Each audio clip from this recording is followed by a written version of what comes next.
This is Moreno Valley Updates for October 5th to October 11th. This is Steve. This is Travis. Let's go with our driver of the week. I'm going to go with Andy Drace up in Albuquerque. He has trained a new guy, last week and beginning of this week. Andy went through training a few people who had unfortunately only lasted like a day or two. It was a very interesting little stretch there, but he even called me one time and he said, am I doing something wrong here? So I guess it's just not the job for these guys, but anyway. Some jobs aren't made for somebody. So Andy got to meet a lot of new people in a very short stretch. There you go, Andy. Congratulations. Yeah. And our new hires, the guy that new in Albuquerque, Jose Cruz Morales. He likes to go by Cruz. We have Romy Garcia, trained this week in Eloy. And these next three are actually starting in Moreno Valley. We have Antonio Rodriguez. He was a Marine. You met him, didn't you, Travis? Yeah. One of the buffest 60-year-olds I know. Right. Looks like he's still in the Marines. Yes, he does. We have Antonio Sanchez and Mauricio Camacho. Mauricio is, I believe, cousins with Oscar Garcia. So welcome aboard, guys. No birthdays this week. We do have some anniversaries. Michael Jones Smith on October 8th. It's his 1 year. He must be doing a good job because I never hear anything from him. Yeah, I don't get smart drives on him either. So no smart drives, anything. Then we got Mario Bracino, October 10th, 9 years. That's a while.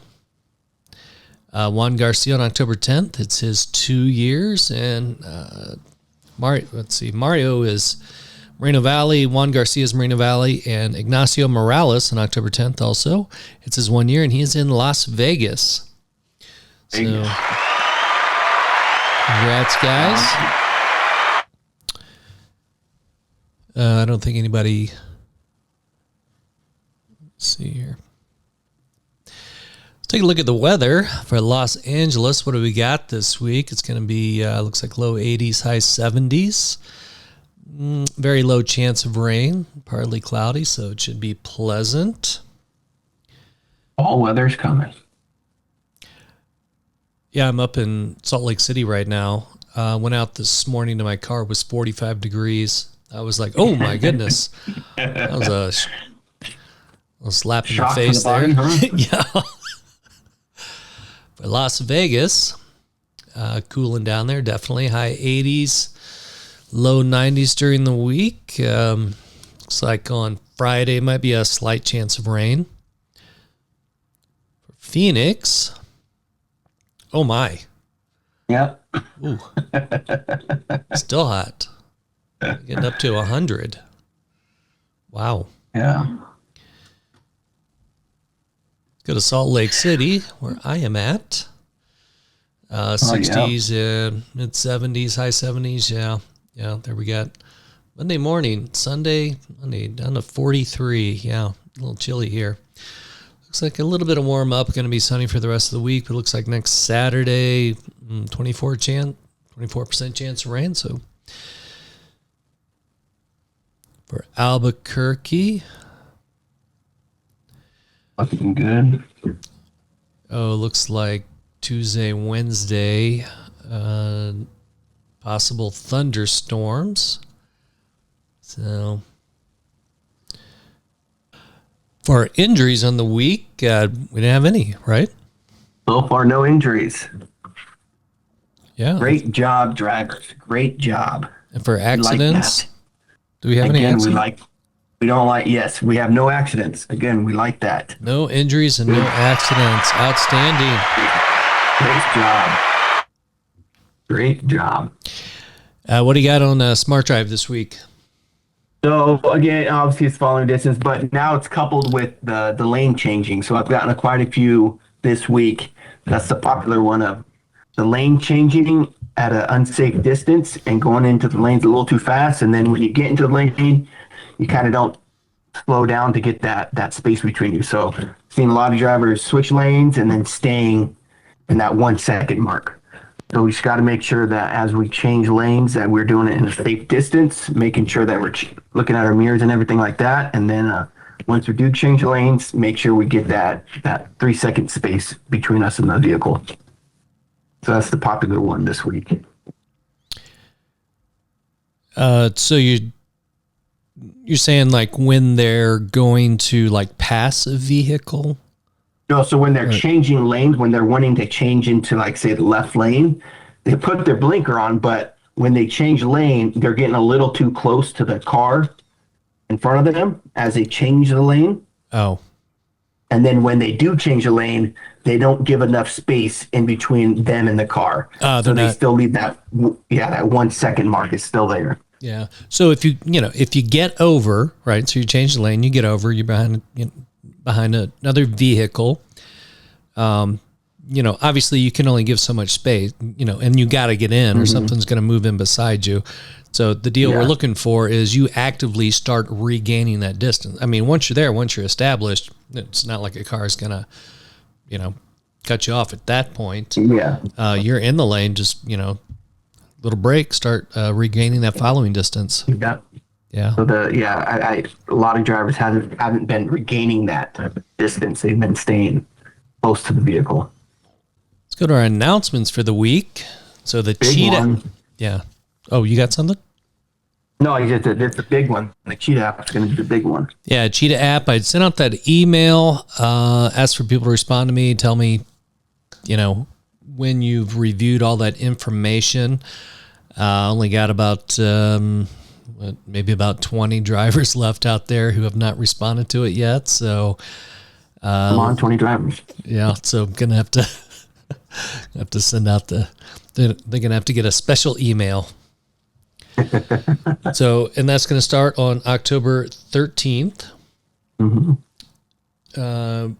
So what we're looking at doing is I will be in Buckeye in the yard.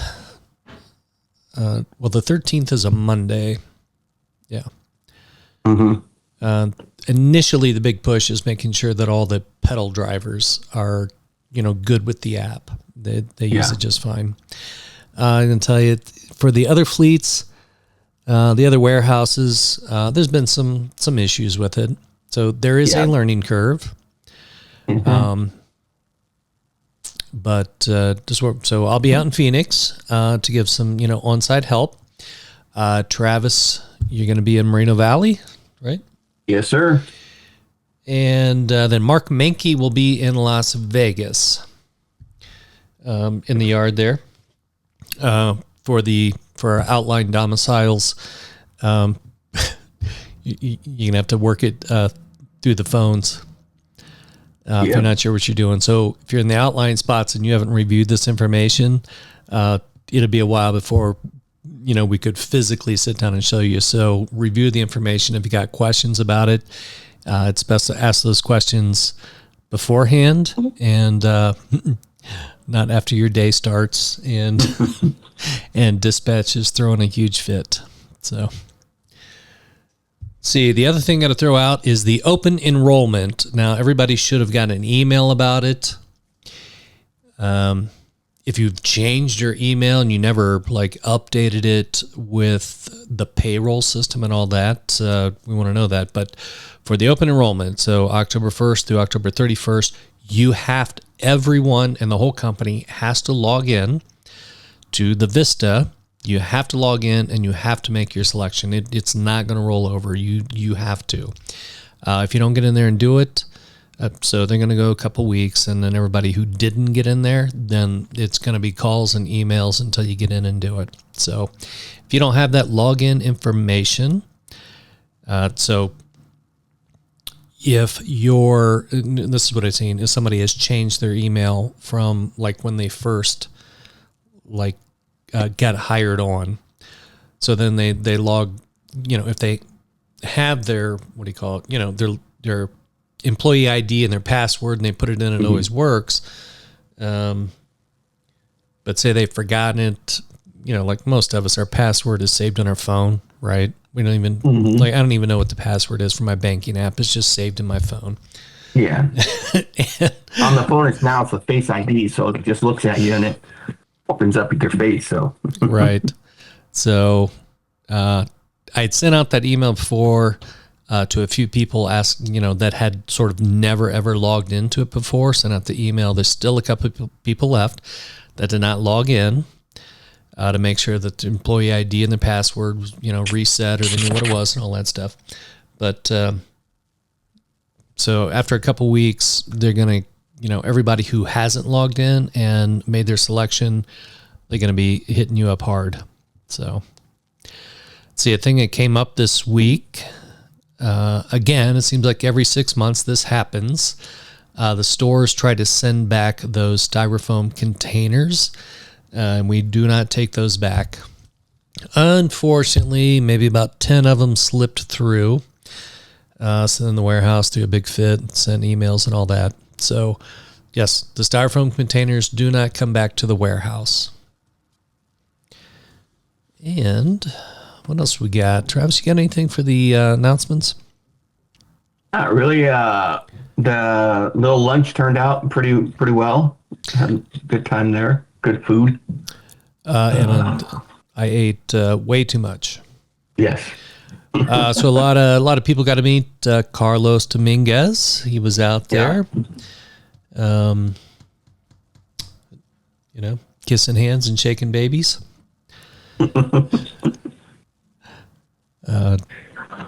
Yeah, that's pretty good. We will set up. I don't know how we're going to do it, but we definitely want to get out to the domiciles, and we have the driver appreciation gift, which is the high vis poncho. It doesn't rain a lot in most of these desert areas, but when it does, it kind of rains a lot. But anyway, so we'll put together a plan to get out through the month of October so we can hand those out and, do something. Of course, in Buckeye, we talked about that before. The yard is all dirt and gravel. And Yeah. if you try to eat something there, you just get dirt in your teeth. So we have to do something to go. Las Vegas is a little bit easier. It's all cement. Travis, you haven't been to that yard yet in Vegas, have you? No, I plan on going at the end of this month. Oh, okay. Yeah, it's all cement and kind of tucked back in this cul-de-sac kind of a thing. Okay. So, then for the smaller domiciles, we'll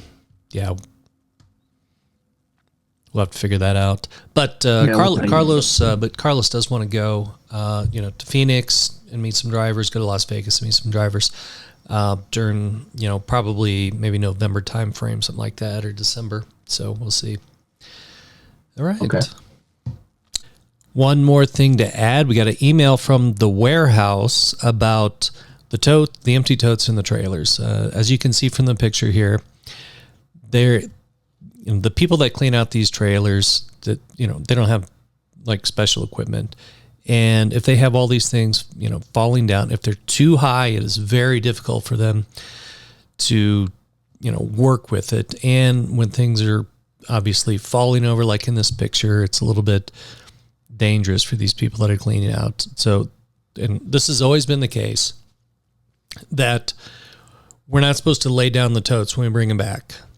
All the totes are supposed to be against the wall and strapped in, or all the way forward and strapped in, but they got to be, they want them 20 to 25 high, and then against the wall and strapped in so they're not falling over. So I know there's a lot of drivers, they get to the last door, they just throw the last ones on the floor and then they go back. But the warehouse doesn't like that. They want them all to be strapped in. So, got anything to add to that, Travis? No, I mean, just got to do what we got to do, right? The warehouse wants it a specific way. We got to do it that way. Yeah. And when I used to deliver, I would go that last store, just to, just get done and get out of there. And they would throw a bunch of, they are when they're throwing these totes in there, sometimes they're a little aggressive, whatever. Mm-hmm. If they were, I would just leave them on the ground. Then I would, as I'm driving back,